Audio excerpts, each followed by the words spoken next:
I noticed on eBay recently a Britannia class with running number 70050 in 00 gauge named Firth of Clyde. It was for sale as a new loco drive.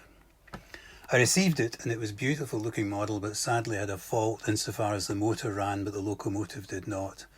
The seller accepted the return without question, but now that I'd seen it and touched it, I wanted one.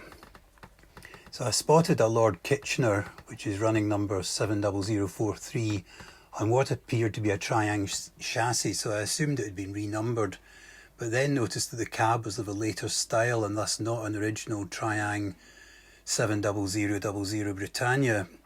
So I bought it. It had a few issues and I got a price reduction.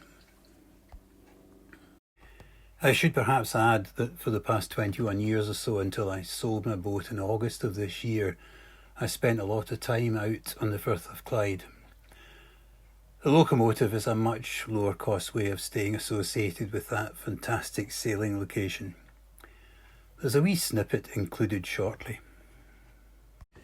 Here is an original Triang Britannia chassis with securing screw hole for the body fixing screw to be inserted from above, and two lugs that engage with the inner floor of the cab.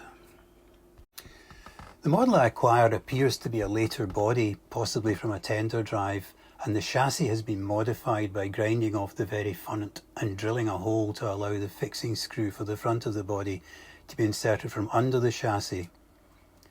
At the rear, a brass piece has been made and screwed in place. The chassis has been tapped to take a set screw. This secures into the slot on the cover. On this particular one, the slot was damaged, so as you can see, I had to improvise. This is actually a really neat way of having a Triang chassis with a more modern and detailed body. The tender has had similar treatment with a more modern tender top put on a Triang tender frame. I added tender pickups to improve running. Here is a short running session with my original Britannia, albeit now with a new chassis as the bearings were so badly worn, and the recently acquired Firth of Clyde.